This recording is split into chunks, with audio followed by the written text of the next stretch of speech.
بسم اللہ الرحمن الرحیم۔ السلام علیکم ورحمۃ اللہ وبرکاتہ۔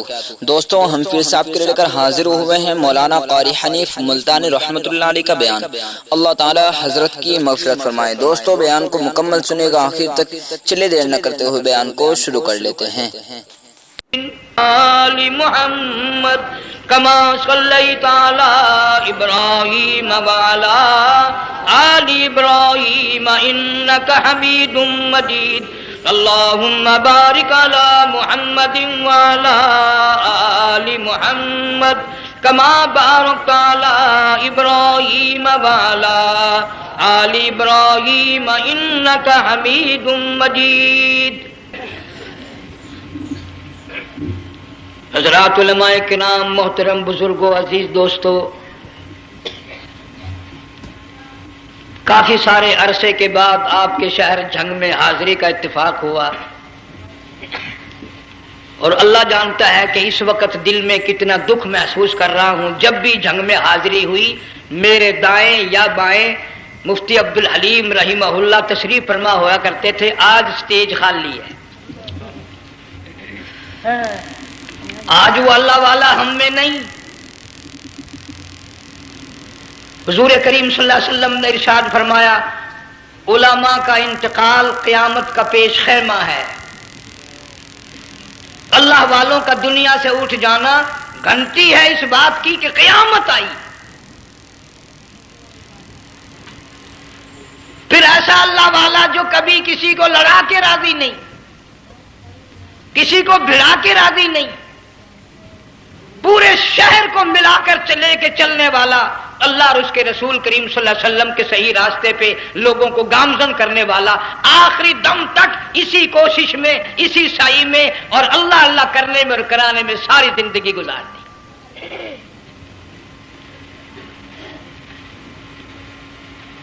سارا شہر جھنگ مل کر، سارے علماء مل کر کوشش کریں، مفتی عبدالحلیم کو نہیں لا سکتے۔ یہ خلا پورا ہونے والا نہیں۔ پھر ساتھ ساتھ مولانا صوفی محمد یار صاحب سب قید رحمہ اللہ، وہ بھی اس دنیا فانی سے رخصت فرما گئے۔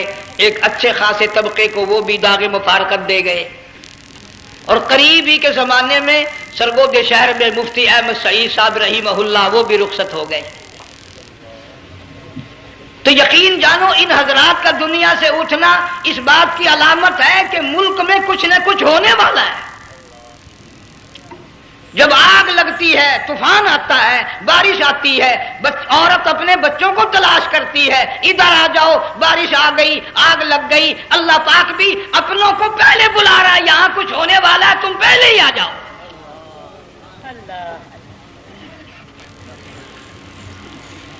اور اس طرح اشارہ فرمایا، وَكَمْ أَهْلَكْنَا قَبْلَهُمْ مِنَ الْقُرُونِ۔ اللہ فرماتے ہیں میری زمین پہ عداوت نہ کرو، فساد نہ مچاؤ، قتل نہ کرو، خون نہ بہاؤ، ناحق لوگوں کا خون نہ بہاؤ۔ اللہ پاک کی زمین ہر روز صبح کو عرض کرتے، الہی لوگ مجھ پہ زنا کر کے چلتے ہیں، بدماشی کر کے چلتے ہیں، اجازت دے میں لقمہ بنا کر نگل جاؤں۔ مجھے اپنے اوپر ان کا چلنا پسند نہیں، مجھے اچھا نہیں لگتا۔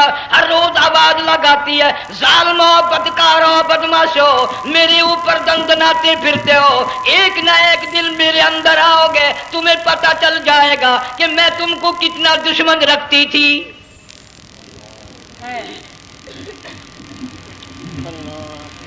آج لوگ آزاد ہو گئے، جو کسی کی سمجھ میں آتا وہی بکتا ہے، جو سمجھ میں آتا وہی کرتا ہے، نہ کوئی راہ متعین رہی، نہ کوئی مسلک رہا، نہ کوئی بات رہی۔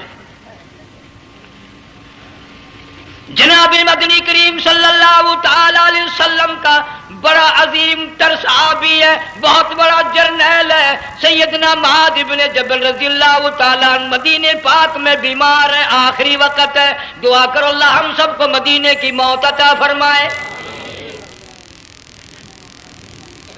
بہت جلیل القدر صحابی ہے۔ علماء کرام نے لکھا ہے کہ جب موت کا وقت بالکل قریب آیا، معاذ بن جبل رضی اللہ تعالی عنہ نے رونا شروع کر دیا، رونے لگ گئے۔ علماء نے لکھا ہے اس وقت بھی مدینے پاک میں اب تک بھی یہ رواج ہے، جب کسی پہ نزع طاری ہو، سکرات طاری ہو، موت قریب ہو، جتنے پاس بیٹھے کھڑے ہوتے ہیں سارے اللہ کے قرآن کی تلاوت کرتے ہیں۔ صحابہ کرام آخری وقت میں قرآن مجید کی ہر وقت تلاوت کیا کرتے تھے، اس لیے حضور کریم صلی اللہ علیہ وسلم نے فرمایا قیامت کا دن ہوگا، اللہ پاک اعلان فرمائیں گے قرآن والے آگے آ جائیں۔ عرض کیا جائے گا قرآن والوں سے کون مراد ہے؟ حق تعالیٰ جل شانہ فرمائیں گے میں قرآن والا اس کو کہتا ہوں جو میرے قرآن سے عشق رکھتا تھا، پیار کرتا تھا، محبت کرتا تھا، اتنا پیار تھا آخری وقت تھا، ادھر موت کا جھٹکا لگا، ادھر میرا بندہ قرآن پڑھ رہا تھا، آج بھی اپنی قبر سے اٹھا میرا قرآن پڑھتا ہوا اٹھا، تم میدان حشر کا چکر لگاؤ، آج بھی ان کے منہ سے کستوری کی خوشبو آ رہی ہے۔ معاذ بن جبل رضی اللہ تعالیٰ عنہ قرآن مجید کی تلاوت فرماتے فرماتے رونے لگ گئے۔ کسی صحابی نے کہہ دیا موت سے ڈر کے رو رہے ہو، موت سے ڈر گئے؟ فرمایا نہیں۔ پھر کیوں روئے؟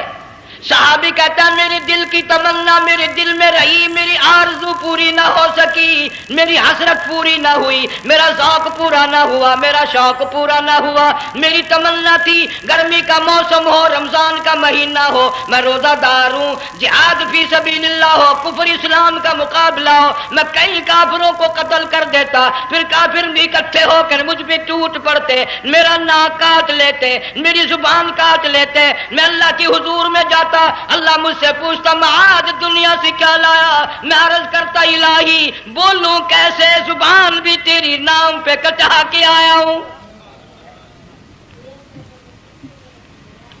اور روزہ رکھ کر آیا ہوں، نیت یہ ہے کہ تیرے محبوب کے حوض کوثر کے پانی سے روزہ افطار کروں گا۔ ان اللہ والوں کی یہ موت تھی۔ مالک بن دینار رحمت اللہ علیہ ایک عجیب نوجوان کا واقعہ تحریر فرماتے ہیں، گرمی تھی، دوپہر تھی، سورج اپنی شباب پہ تھا، بڑی سخت گرمی تھی، میں نے ایک نوجوان کو دیکھا، وہ پیروں سے معذور ہے، دونوں پیر نہیں ہیں، ہاتھوں کے بل زمین پہ گھسٹ گھسٹ کے چل رہا ہے، اور گلے میں کرتا بھی نہیں، سامان کوئی نہیں، سواری کوئی نہیں، کھانے پینے کا انتظام کوئی نہیں۔ مالک بن دینار رحمت اللہ علیہ فرماتے ہیں میں نے اس نوجوان سے پوچھا کہ تو کہاں سے چلا اس حالت میں؟ کہنے لگا میں بلخ بخارے سے چلا ہوں۔ تجھے یوں ہی ہاتھوں کے بل گھسٹتے چلتے کتنا عرصہ گزر گیا؟ نوجوان کہنے لگا اللہ والے 7 برس ختم ہو کر 8واں لگ چکا ہے۔ اس حالت میں کہ جی ہاں اسی حالت میں، تیرا کھانا پینا۔ جوان کہنے لگا والذی ہوا یطعمنی ویسقین وَإِذَا مَرِضْتُ فَهُوَ يَشْفِينِ، اللہ ہی کھلاتا ہے وہی پلاتا ہے، بیمار ہو جاتا ہوں وہی تندرستی عطا کرتا ہے۔ اور نوجوان دوپہر بڑی سخت ہے، گرمی بڑی سخت ہے، میرے یہاں دوپہر کو آرام کر لے، قیام کر لے، کچھ دیر ٹھہر جا، آج میرے یہاں قیام کر لے۔ نوجوان رونے لگا اور کہنے لگا مالک بن دینار یہ 2-4 منٹ جو تیری ساتھ باتوں میں میرے خرچ ہو گئے، مجھے ان کا ہی بڑا دکھ ہے، میں اور اپنی اس معذوری میں ہاتھوں کے بل 2-4 گز گھسٹ کر اور اپنے رب کے قریب ہو جاتا۔ یہ جو تیری ساتھ بات کرنے میں تھوڑا سا وقت خرچ ہو گیا، مجھے اس کا ہی بڑا دکھ ہے۔ ارے تو تھک گیا ہوگا۔ جوان کہتا ہے تیرے دیوانے مگر چلنے سے رک سکتے نہیں، تیرے دیوانے مگر چلنے سے رک سکتے نہیں، پاؤں تھک جاتے ہیں دل ان کے کبھی تھکتے نہیں۔ میرے سامنے تھکنے کا نام نہ لو، میرے دل میں عشق کی آگ جلی ہوئی ہے، سوز و گداز کا سمندر طوفان برپا کر رہا ہے، میں نہیں تھکنا جانتا، میرے یہاں نیند کا سوال نہیں، آرام کا سوال نہیں، میں تو گھسٹ گھسٹ کر رب کے دربار میں حاضر ہوا چاہتا ہوں۔ پوچھا کہ جا کہاں رہے ہو؟ کہنے لگا بیت اللہ کی زیارت کے لیے چلا، روزے رسول اللہ صلی اللہ علیہ وسلم کی زیارت کے لیے چلا۔ کھانا پینا کچھ نہیں کہ نہیں، بس کہ منتظر ہوں اس گھڑی کا کہ کب وہ وقت آئے اور کب میں جا کر یوں کہوں کہ اے مدینے کی مہاجر سبز گنبد کے مکی، اے مدینے کے مہاجر سبز گنبد کی مکی، عرش ہے تیرے قدم کے فیض سے یہ سرزمین۔ کب وہ وقت آئے، کب میں مدینے کی گلیوں کو دیکھوں، کب آب و ہوا کو دیکھوں، کب مدینے کی بہاروں کو دیکھوں، کب گنبد خضرا پہ میری نگاہ پڑے، میرے دل کی تسلی ہو جائے۔ عاشق لوگ یوں ہی کیا کرتے ہیں۔ دیہات کی ایک عورت آئی رسول اکرم صلی اللہ علیہ وسلم کی وفات شریف کے بعد اور آ کے کہنے لگی، بہن عائشہ رضی اللہ تعالیٰ عنہا، میں نے سنا ہے سرکار کی وفات شریف ہو گئی، کیا کہاں دفن کیا کہ اس حجرے میں؟ کہنے لگی مجھے دروازہ کھول کر قبر کی زیارت تو کرا دے۔ عورت صاحب دیہات کی رہنے والی چوکھٹ پہ کھڑی ہو کے کہنے لگی، آقا جب بھی آتی تھی زبان تیری ہوتی تھی، قرآن خدا کا سنتی تھی، مسائل پوچھتی تھی، زیارت کرتی تھی، اب یہ زندگی اچھی نہیں لگتی، میں تیرے قدموں میں مرنا چاہتی ہوں۔ علماء نے لکھا ہے ایک چیخ ماری، چوکھٹ پہ گر کر جان دے دی۔ سبحان اللہ۔ مالک بن دینار رحمت اللہ علیہ فرماتے میں بھی اس سال حج کے لیے گیا، مینا میں نے دیکھا کہ بڑا مجمع لگا ہوا ہے ایک جگہ، تو میں بھی گیا کہ یہ لوگ کیوں اکٹھے ہیں۔ میں نے لوگوں میں سے جھانک کر دیکھا تو وہی نوجوان بیٹھا ہے جس کو میں نے دوپہر کے وقت دیکھا تھا، وہی حالت ہے، گلے میں کرتا نہیں، گٹھڑی نہیں، ٹھیلا نہیں، سامان نہیں، اور رو رو کے یوں کہتا، مولا آج کسی نے دمبی کی قربانی دی، کسی نے بکری کی قربانی دی، کسی نے اونٹ کی قربانی دی، کسی نے گائے کی قربانی دی، میں فقیر ہوں، میں مسکین ہوں، میں بالکل مفلس اور نادار ہوں، میرے پاس تو یہ میری جان ہے، میں اس کی قربانی دیا چاہتا ہوں، قبول فرما۔ ہزاروں لاکھوں لوگوں کے سامنے ایک چیخ ماری اور مینا میں جان دے دی۔ اس حالت میں ان اللہ والوں کا آخری وقت آتا ہے۔ ایک ہم لوگ مرتے ہیں ایکسیڈنٹوں میں، سڑکوں پہ، ادھر موت کا جھٹکا لگ رہا ہے، ادھر منہ میں کنجری کا گانا۔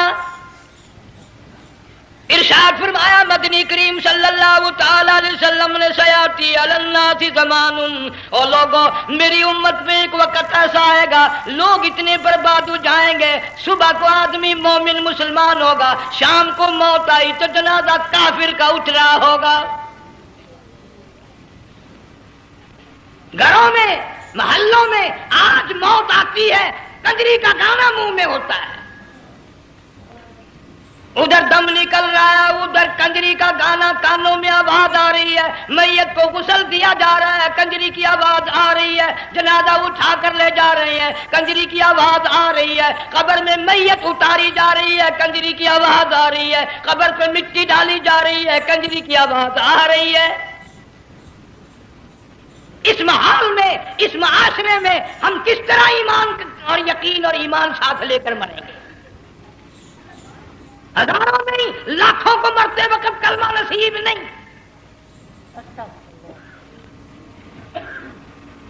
قسم دے کر پوچھو، ماں مر رہی ہے، کلمہ منہ سے نہ نکلا، باپ مر گیا، منہ سے کلمہ نہیں نکلا، بیگم صاحبہ چل بسی، منہ سے کلمہ نہیں نکلا۔ ہزاروں چلے گئے اور اپنے جانے کا پھر بھی یقین نہ آیا۔ تم نے کبھی سوچا تک نہیں، خیال تک نہیں کیا؟ ارشاد فرمایا مدنی کریم صلی اللہ تعالی علیہ وسلم نے، اور لوگوں ابو ہریرہ رضی اللہ تعالیٰ عنہ سے پوچھا تو کیوں رویا؟ عرض کرنے لگا میرے آقا اتنی کمزوری کبھی نہ دیکھی، اتنی ضعیفی کبھی نہ دیکھی، اتنی ناتوانی کبھی نہیں دیکھی، چہرہ انور بالکل کمزور ہو گیا۔ آپ نے ٹھنڈا سانس لے کر فرمایا ابو ہریرہ تجھے معلوم نہیں موت بالکل قریب آ گئی، بالکل قریب آ گئی موت۔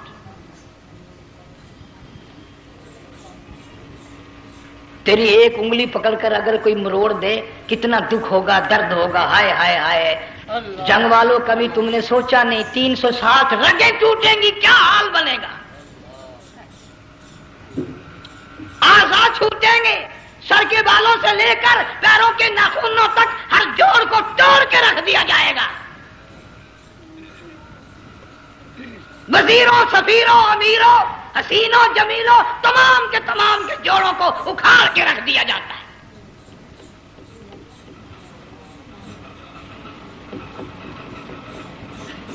پروگرام تک نہیں مرد عورتوں کا کہ یہ دنیا کسی کی نہ بنی، قبر میں آخر جانا ہی جانا ہے۔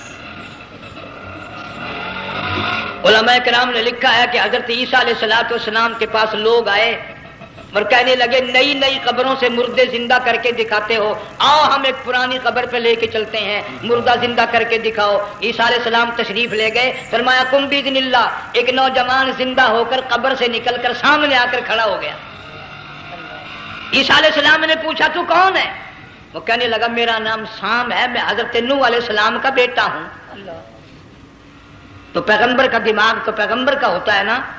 فرمایا تجھے تو بڑا عرصہ قبر میں گزر گیا، کتنے ہزار سال قبر میں گزر گئے؟ کہ جی ہاں۔ عیسیٰ علیہ السلام نے فرمایا یار ملاقات تو اللہ نے کرائی دی، قبر کا کچھ حال تو بتا، کیا بنتی ہے؟ قبر کا کچھ ماحول بتا، قبر کی خبر بتا۔ علماء کرام نے لکھا وہ نوجوان رونے لگا اور کہنے لگا عیسیٰ علیہ السلام تو قبر کی خبر پوچھتا ہے، قبر کا حال پوچھتا ہے، قبر کا ماحول پوچھتا ہے، قبر کا معاملہ مجھ سے پوچھتے ہو، آپ مجھ سے پہلے یہ کیوں نہیں پوچھتے کہ موت کا جھٹکا کتنا شدید ہے؟ نوجوان رو کے کہنے لگا عیسیٰ علیہ السلام کتنے ہزار سال میری موت کو گزر گئے، پر مالک کائنات کی قسم آج تک میرا منہ کڑوا ہے۔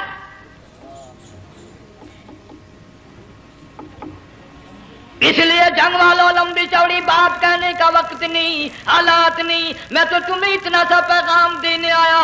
کھانے پینے کا زمانہ ہے، میں جانتا ہوں تم کیلے کھاتے ہو، تمہیں کیلے کا ذائقہ معلوم ہے، امرود کا ذائقہ تم کو معلوم ہے، انار کا ذائقہ تمہیں معلوم ہے، انگور کا ذائقہ معلوم ہے، انناس کا ذائقہ معلوم ہے، آم کا ذائقہ معلوم ہے، ہزاروں پھلوں کے ذائقے تمہیں معلوم ہے، ہزاروں مٹھائیوں کے ذائقے تمہیں معلوم ہے، ہزاروں بیکری کی چیزوں کے ذائقے تمہیں معلوم ہے، ہزاروں شربتوں کے ذائقے معلوم ہے، پر تم نے جنگ والوں کبھی بھی قبرستان میں جا کر قبر والوں سے یہ نہیں پوچھا او قبر والوں ذرا بتاؤ تو صحیح موت کا ذائقہ کیسا ہے؟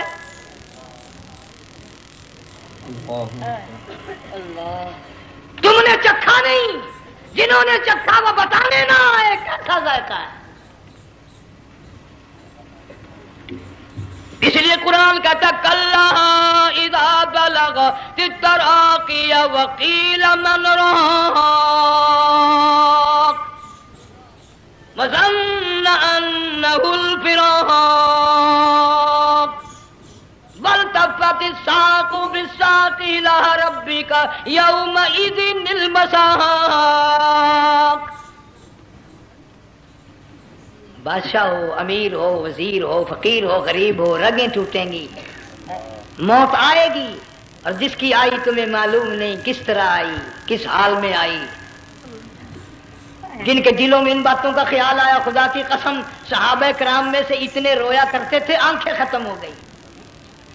جناب فاروق اعظم رضی اللہ تعالیٰ عنہ کو کسی نے دیکھا رو رہے ہیں، بے تحاشا رو رہے ہیں، پوچھ لیا بڑا بہادر پلوان فاروق تجھے کیا ہوا، اتنا کیوں رویا؟ فرمانے لگے تمہیں معلوم نہیں قبر کا اندھیرا یاد آ گیا۔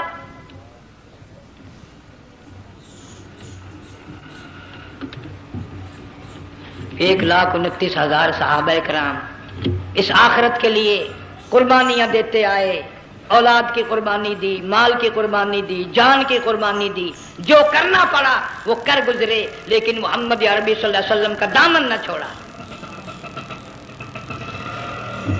اسی لیے ہر سال اللہ پاک جل شانہ نے اس امت کو یہ موقع دیا کہ سنت خلیل پہ عمل کرتے کرتے قربانیوں کی یاد تازہ ہو جائے،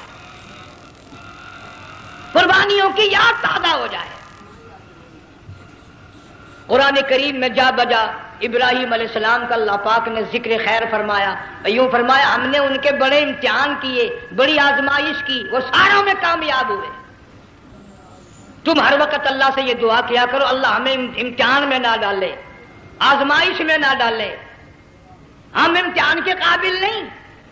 یہ ہمارے جو امتحان ہوتے ہیں ان میں نقل ماری جاتی ہے، تو اللہ امتحان لے گا تو نقل کیسے ماریں گے، کیسے کام چلے گا؟ جناب ابراہیم علیہ السلام کو اللہ پاک نے ہزاروں امتحان میں مبتلا کیا، ہزاروں آزمائشیں کی، فَأَتَمَّهُنَّ، سب میں کامیاب گیا، سب میں پاس نکلا۔ ایک آزمائش ایسی بھی آئی اللہ کی توحید کی وجہ سے، شرک کو مٹانے کی وجہ سے ابراہیم علیہ السلام کا سارا مصر فلسطین دشمن بن گیا، حضرت سارہ کو ساتھ لے کر چل دیے، ایک بیوی ساتھ ہے، اکیلا دم میں۔ یہاں تو لوگ محلوں میں شہروں میں کہتے ہیں جی میں اکیلا ہی ہوں، میں کیا کروں؟ اگر خلیل کہتا کہ میں اکیلا ہوں تو آج قرآن میں اس کا ذکر خیر کیسے ہوتا؟ پرواہ نہ کی، وہ کہتا میرے لیے میرا اللہ کافی ہے۔ کون کہتا ہے میں اکیلا ہوں؟ میری ساتھ تو اللہ ہے۔ مصر سے گزرنے لگے، بادشاہ کے ملازموں نے بادشاہ کو جا کے بتایا بڑی خوبصورت عورت گزر رہی ہے تیرے حلقے سے، بہت بڑی خوبصورت عورت ہے۔ کہ ملازم پکڑ کے لے کے چلے تو عورت ذات حضرت سارہ رونے لگ گئی، خلیل میرا کیا بنے گا؟ پیغمبر کو اللہ کی ذات پر بڑا یقین ہوتا ہے، فرمایا پرواہ نہ کر، میری آبرو میرے مولا کی آبرو ہے، چاہے جہاں چلی جا میری عزت کی حفاظت میرا اللہ کرے گا۔ فرمایا فاللہ خیر حافظا وہو ارحم الراحمین، پرواہ نہ کر، میں اس کا پیغمبر ہوں، نبی ہوں، سیخا میں جلا اس کے لیے، سارے دکھ اٹھاتا ہوں اس کے لیے، میری عزت کی حفاظت وہی کرے گا۔ محل میں جا کر حضرت سارہ کو بند کر دیا، بادشاہ نے بلوایا ہے عزت لوٹنے کے لیے، بادشاہ نے پکڑوا کر منگوایا ہے آبرو برباد کرنے کے لیے، بادشاہ کا ارادہ ہے سارا کی عزت کو برباد کرنے کا، اور اللہ کا پروگرام ہے سارا ادھر آ، اس محل میں ایک معصوم بچی ہے جس کا نام ہاجرہ ہے، میں اس کو اتنا پسند کرتا ہوں، اللہ فرماتے ہیں اس کے پیٹ سے اسماعیل ذبیح اللہ کو پیدا کرنا چاہتا ہوں، اس کی نسل سے حبیب اللہ کو لانا چاہتا ہوں، آج تک کسی کی انگلی اس کی طرف نہیں اٹھی، سارا محل میں آؤ، اس کو آ کر ساتھ لے جاؤ تاکہ میرے ذبیح اللہ کی پیدائش کا معاملہ بن جائے۔ بادشاہ کا ارادہ ہے آبرو برباد کرنے کا، اللہ کا ارادہ ہے ہاجرہ کی آبرو بچانے کا۔ فرمایا وَيَمْكُرُونَ وَيَمْكُرُ اللَّهُ وَاللَّهُ خَيْرُ الْمَاكِرِينَ۔ اس نے بھی تدبیر بنائی، میں خدا نے بھی تدبیر بنائی۔ بادشاہ آیا حضرت سارہ کے قریب برائی کا ارادہ کر کے، مفسرین نے لکھا ہے حضرت سارہ نے فرمایا مجھے 2 رکعت نماز پڑھنے دے۔ یہاں سے پتہ چلا کوئی پاک دامن عورت، کوئی نیک بیٹی اگر غنڈوں میں بدماشوں میں پھنس جائے، عزت بچانے کا طریقہ یہ ہے وضو کر کے اللہ کے سامنے نیت تو باندھ، تیری عزت کے لیے وہ فرشتے بھیجے گا۔ علماء کرام نے لکھا ہے کہ ایک جہاز سمندر میں چل رہا ہے، طوفان آیا، جہاز تختہ تختہ ہو گیا، کچھ لوگ غرق ہو گئے، ڈوب گئے، کچھ تختوں پہ بہ کر کے چلنے لگے، ایک عورت گود میں بچہ ہے، ایک حبشی نوجوان دوسرے تختے پہ بیٹھا ہوا جاتا ہے، اس نے عورت اکیلی دیکھ کر اپنا تختہ چھوڑ دیا اور بدماشی کے ارادے سے عورت کے تختے پہ آ بیٹھا۔ تم جنگ والے سوچ رہے ہوگے کہ ڈوبتے وقت بھی باز نہ آئے، یہ سیلاب آتے ہیں لوگ بدماشیوں سے باز آئے؟ ڈوب گئے مگر باز نہ آئے، بغیرتی لوگ کرتے ہی رہے۔ علماء کرام نے لکھا حبشی نوجوان نے عورت کا بچہ چھینا سمندر میں پھینک دیا، عورت روئی اور کہنے لگی میرے اللہ بیٹھی رہتی ہوں، عزت جاتی ہے، حرکت کرتی ہوں ڈوب جاؤں گی، میں نے سنا ہے سمندر کی گہرائیوں سے تو نے یونس علیہ السلام کی سنی تھی، میں تو پانی کے اوپر بہ رہی ہوں، مولا میری آبرو بچا، میرا ایمان بچا، میری عزت بچا، تیرے سوا میری سننے والا کوئی نہیں، لا الہ الا انت سبحانک انی کنت من الظالمین۔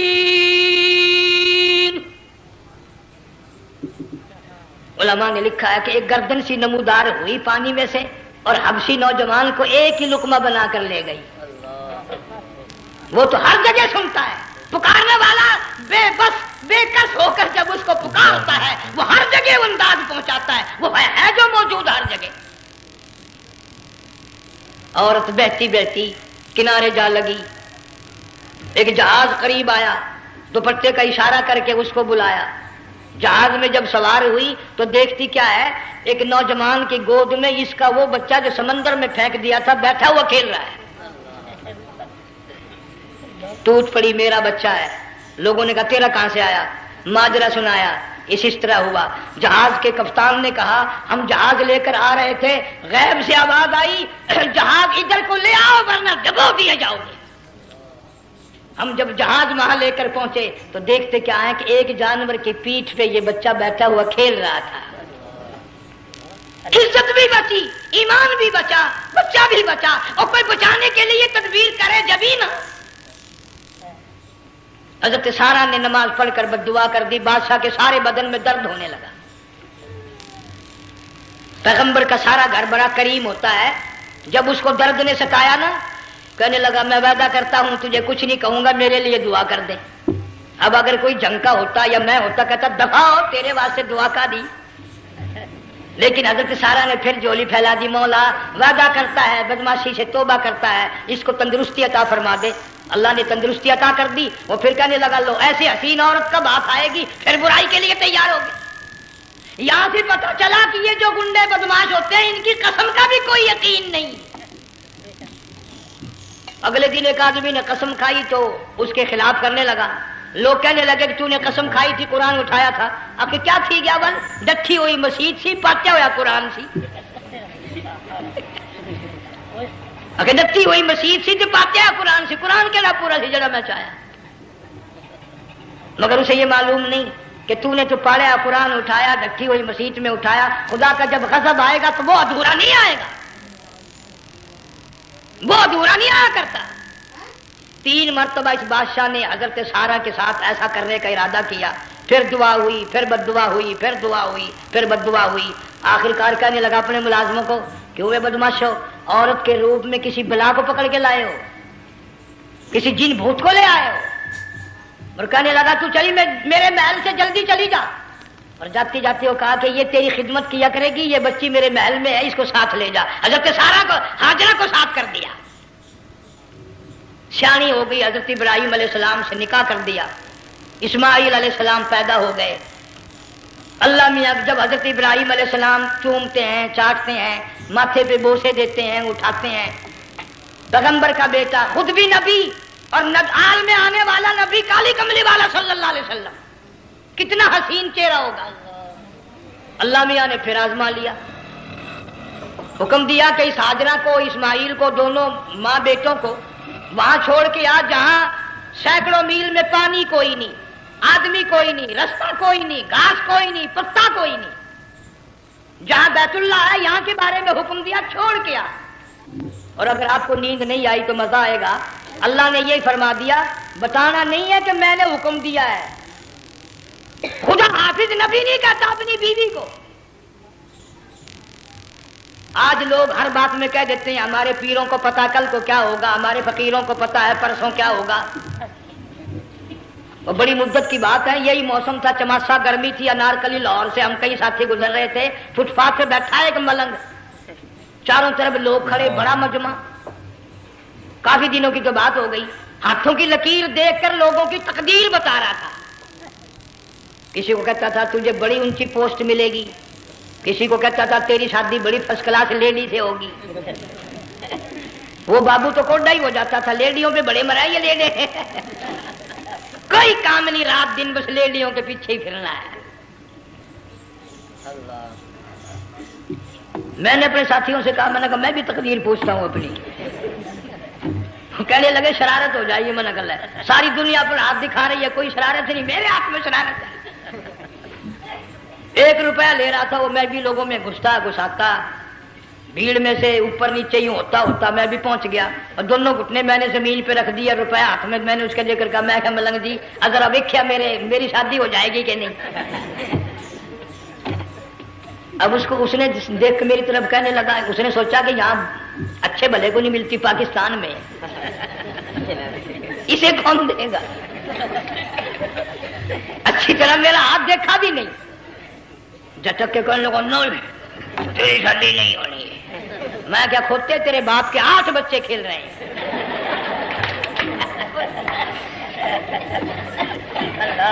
یوں ہی عقیدے بگڑ جاتے ہیں لوگ۔ ہمارے پیر کو پتا، فقیر کو پتا، کسی کو پتا نہیں ہے، کوئی نہیں جانتا۔ فرمایا وما تدری نفس ماذا تکسب غدا، کوئی نہیں جانتا کل کیا ہو جائے گا۔ وما تدری نفس بأي أرض تموت، کوئی نہیں جانتا زمین کے کس ٹکڑے پہ موت آئے گی۔ ان اللہ علیم خبیر،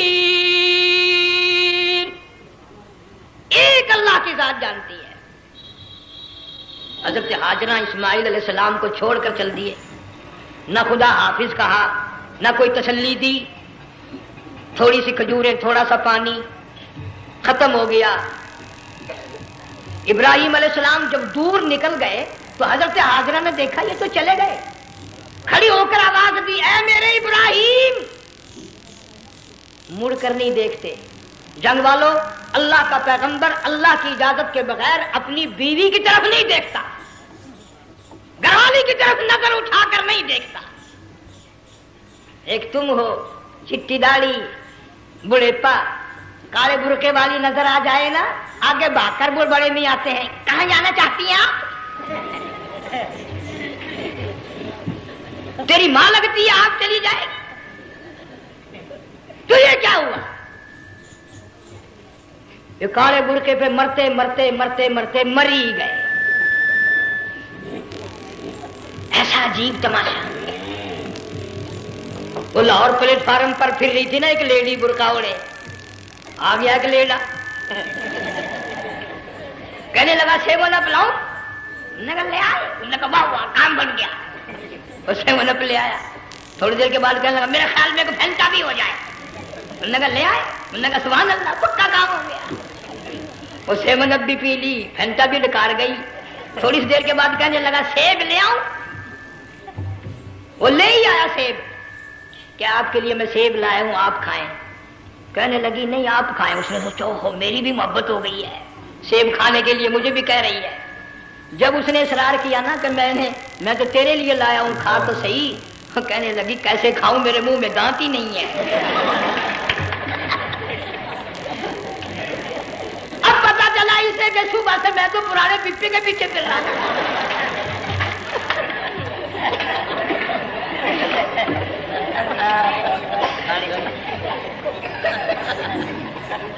صرف برقع دیکھا چل دی۔ یہاں پیغمبر اپنے گھر والی کی طرف نہیں دیکھتا۔ حضرت ہاجرہ نے اسماعیل علیہ السلام کو سینے سے لگایا، عرب کی قداور مائی، طاقتور مائی، دوڑ لگا کر حضرت خلیل کا راستہ آ کے روک لیا اور کہنے لگی میں جوان عورت، یہ پیارا نور نظر، یہ لخت جگر، شکل تو دیکھو، صورت تو دیکھو، ہمیں یہاں چھوڑ کے جا رہے ہو؟ اللہ کا پیغمبر بولتا نہیں۔ پتہ چلا پیغمبر اللہ کی اجازت کے بغیر سانس نہیں لیتا، آنکھ کا اشارہ نہیں کرتا۔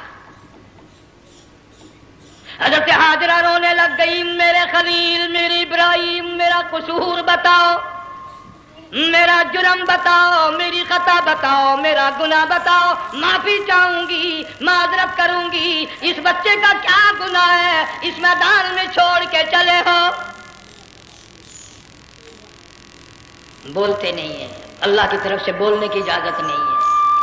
حضرت ہاجرہ نے خود ہی قیاس لگایا، سوچتی ہیں پیغمبر تو کسی پہ ظلم نہیں کرتا۔ وہ کہنے لگی خلیل کہیں اس رب کا حکم تو نہیں، کہیں اس اللہ کا یوں حکم تو نہیں؟ جنگ کے لوگوں اگر خلیل ہاں کہہ دیتا تو کیا حرج تھا؟ ہاں نہیں کہتا، اجازت نہیں، تاکہ ہاجرہ کے یقین ایمان کا امتحان مکمل ہو۔ مفسرین نے لکھا ہے کہ حضرت ابراہیم علیہ السلام نے سر کا یوں اشارہ کیا، بس ذرا سا ہاں، پھر عورت کا ایمان دیکھ، یقین دیکھ، یہیں نہ بیٹھی، دوڑ کے وہاں گئی ہے جہاں پہلے بٹھا کر آئے تھے، اور کہنے لگی ابراہیم جاؤ، میں جانوں میرا رب جانے، پرواہ نہیں۔ راتیں آتی ہیں چلی جاتی ہیں، دن آتے ہیں گزر جاتے ہیں، تھوڑی سی کھجوریں تھی وہ ختم ہو گئی، پانی ختم ہو گیا، بھوک اور پیاس نے بے چین کر دیا۔ اسماعیل علیہ السلام کی اتنی لمبی زبان باہر نکلا، دو پتھر کھڑے کر کے اوپر ایک پتھر رکھ کر چھاؤں بنائی، اس کے نیچے لٹا دیا، اور پھر چکر لگایا، کبھی صفا پہاڑی پہ چڑھتی ہے، کبھی مروہ پہاڑی پہ چڑھتی ہے، کبھی اترتی ہے، اور ڈھلوان میں سے بھاگ کر چلتی ہے جب اپنا بچہ نظر نہیں آتا۔ سارے کہہ دو اللہ بڑا بے نیاز ہے، اللہ بڑا، زور سے کہو اللہ بڑا۔ کسی کے 500 سال کے سجدے رد، کسی کی ہزاروں سخاوت صدقات رد، کسی کی چال منظور، کسی کی رفتار منظور، کسی کی ٹور منظور، اور یوں فرمایا ہاجرہ میری رحمت کی تلاش میں آج جو تو نے دوڑ لگائی ہے، یہ تیری چال ڈال رفتار ٹور ہمیں اتنی پسند آ گئی، اتنی پسند آ گئی کہ آج کے بعد خلیل اللہ کیوں نہ ہو، ذبیح اللہ کیوں نہ ہو، کلیم اللہ کیوں نہ ہو، روح اللہ کیوں نہ ہو، حبیب اللہ کیوں نہ ہو، صحابہ کرام کیوں نہ ہو، قطب ابدال غوث کیوں نہ ہو، میری ہاجرہ مجھے اپنی کبریائی کی قسم جب تک وہ تیری چال چل کے نہ دکھائے گی حاجی کا لانے کا حقدار نہیں ہو سکتا، تیری رفتار اسے چلنی پڑے گی۔ فرمایا ان الصفا والمروۃ من شعائر اللہ فمن حج البیت او اعتمر فلا جناح علیہ ان یطوف بہما ومن تطوع خیرا فإن اللہ شاکر علیم۔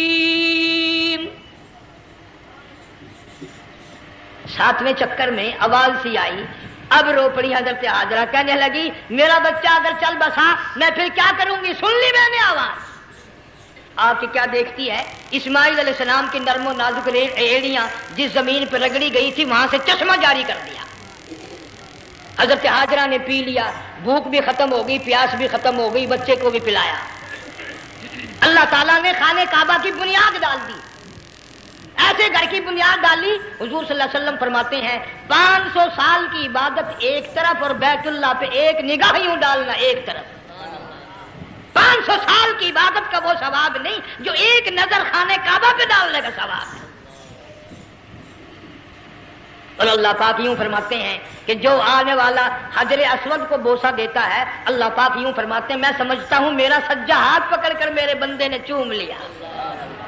جو غلاف کعبہ کو پکڑ کر مانگتا ہے، اللہ فرماتے ہیں میں یہ سمجھتا ہوں میرا دامن پکڑ کے مانگ لیا۔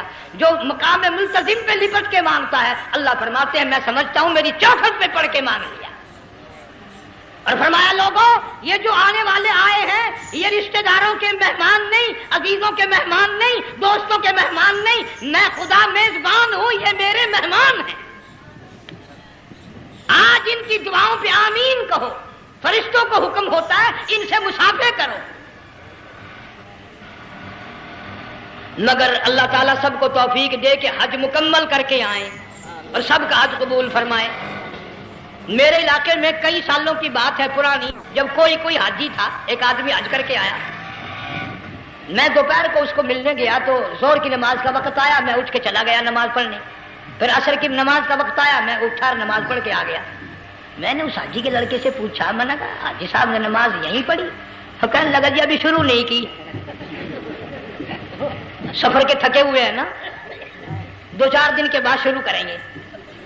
شکر ہے پہلے لوگ جھوٹ نہیں بولا کرتے تھے، ہاں آج کل کا ہوتا ہے نا تو وہ کہہ دیتا ہے جی یہ تو کئی وقت کی کچھی پڑھ کر بیٹھے ہیں۔ تو پھر مولوی تھا نا، میں بیٹھ گیا حاجی کے پاس، باتوں میں اس کو لے آیا، یہی میں نے کہا حاجی صاحب نماز نہیں پڑھی؟ کہنے لگا آپ ہی لوگوں سے سنا ہے کہ بیت اللہ میں جو ایک نماز پڑھے 1,00,000 کا ثواب ملتا ہے، مسجد نبی میں جو ایک نماز پڑھے 50,000 کا ثواب ملتا ہے، 4 مہینے پڑھ کے آیا، وہ حساب لگا لو۔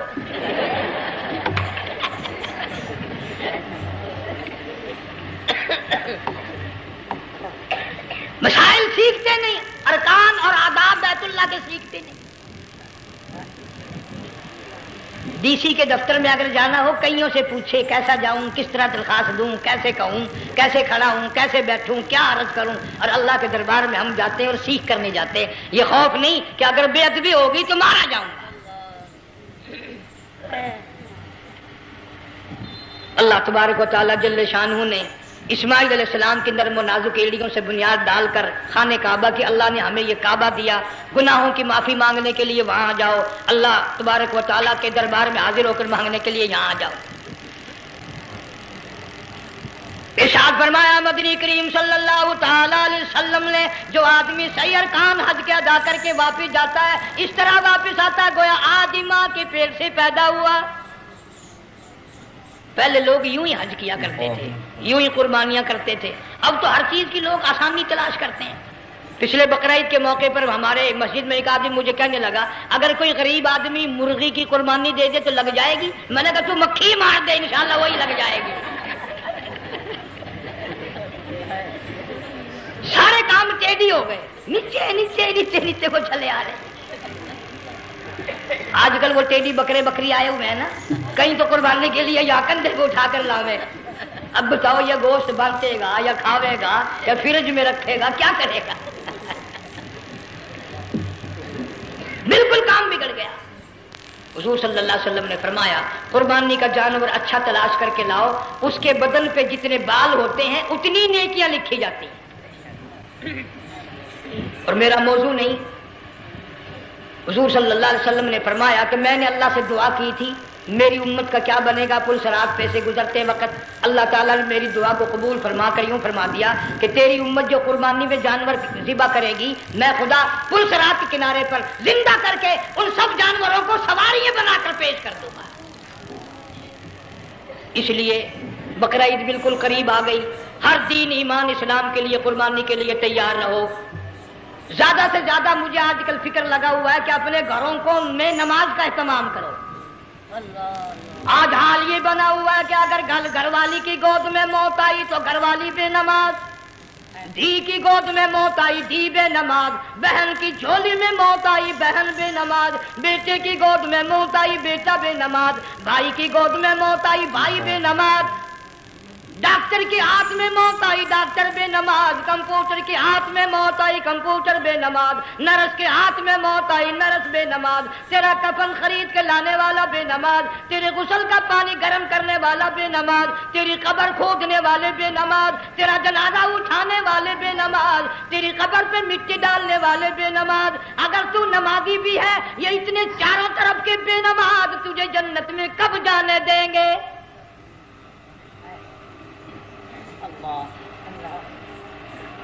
اس بچی کا فکر کیوں نہیں کرتا؟ کلاس میں فیل ہو جائے تجھے دکھ لگتا ہے میری بچی فیل ہو گئی، ساری عمر نماز نہ پڑھے تجھے کبھی درد نہیں ہوا کہ جہنم کے انگاروں میں جلے گی۔ بیوی ایک دن تیرا کہنا نہ مانے آگ لگ جاتی ہے، ساری عمر نماز نہ پڑھے بے ایمان تجھے کبھی آگ نہیں لگی۔ اس گھر سے تیرا جنازہ نکلے گا، اس گھر سے تیری میت اٹھے گی جس گھر میں تو نے سارے بے نماز پیدا کر رکھے ہیں، سارے بے نماز اکٹھے کر رکھے ہیں، کس طرح ایمان کلمہ ساتھ لے کر جائے گا؟ اس لیے اپنے ماحول میں اپنے گھر میں بچیوں کو بہنوں کو پیار سے محبت سے بڑے عقیدت سے ان کو نمازی بنا، تاکہ مرنے کے بعد جب تیرا جو بیٹی بہن منہ دیکھنے آئے تو نمازی تو تیرا منہ دیکھنے آئے، تیرا منہ دیکھنے بھی سارے بے نمازی آئے، تجھے کیا فائدہ ہوگا؟ اللہ سبحانہ و تعالی ہم سب کو ہمارے گھر کے ماحول کو نمازی بنائے۔ مفتی صاحب اس دنیا فانی سے رخصت ہو گئے، تشریف لے گئے، جان سارا بے وارثہ ہو گیا۔ مفتی صاحب ہی کا مدرسہ ہے، یہ مفتی صاحب ہی کے بچے ہیں، ان بچوں کی سرپرستی کرو، ان کا اکرام کرو، ان کی عزت کرو، جامعہ حلیمیہ کی خدمت کرو۔ بقرعید کا موقع آ رہا ہے، وہ تو نہ جانے کس کس طریقے سے اپنا کام چلاتے تھے، ہزاروں لوگوں سے ان کے تعلقات تھے، یہ بچے ہیں نیا کام ہے۔ اللہ سبحانہ و تعالی ہر خدمت گزار کو دو جہان میں سرخ روئی عطا فرمائے۔ بڑی اچھی اچھی کیسٹیں آپ کو یہاں سامنے سے ملیں گی اپنے گھر کا ماحول بنانے کے لیے۔ پیغمبر کی دعا سے پہلے نہ اٹھا کرو بھائی، ہائے ہائے کوئی دنیا کا دین کا جس کو کوئی اللہ سے حاجت ہو بیٹھ جائے ایک منٹ کے لیے درود شریف پڑھ کے دعا مانگو۔ اللہم صلی وسلم وبارک علی سیدنا و مولانا محمد وعلی آل سیدنا و مولانا محمد وبارک وسلم۔ یا اللہ قبلہ مفتی صاحب رحمہ اللہ کی قبر کو جنت کا باغ بنا. اللہ تعالیٰ ان کے گھر والوں کو صبر جمیل کی توفیق عطا فرما. اللہ پاک ان کی آل اولاد کو مفتی صاحب کا جانشین صحیح معنوں میں جانشین بنا. اس مدرسے کو آباد فرما. اللہ تعالیٰ سارے جنگ کی سرپرستی فرما. سارے شہر کو آباد فرما. ہر شر سے ہر فتنے سے سب کی حفاظت فرما. یا اللہ ہم سب کو سچا مسلمان پکا دیندار بنا. ہمیں اور ہماری اولاد کو نیک اور نمازی بنا. یا اللہ ہمارے گھروں کو نماز اور قرآن سے آباد فرما. کلمے اور ایمان والی موت عطا فرما. صوفی مولانا محمد یار صاحب رحمہ اللہ کی قبر کو جنت. ناظرین اکرام، اگر آپ کو یہ بیان پسند آیا ہے تو بیان کو لائک کرنا. ہمارے چینل پر اگر آپ نئے ہیں تو ہمارے چینل حافظ صاحب ریئیکشن کو سبسکرائب کر ویڈیو کو زیادہ سے زیادہ شیئر کر دینا. ملتے ہیں اگلی ویڈیو میں، تب تک کے لیے خدا حافظ. السلام علیکم ورحمۃ اللہ وبرکاتہ. دعاؤں میں یاد رکھنا اپنے بھائی کو.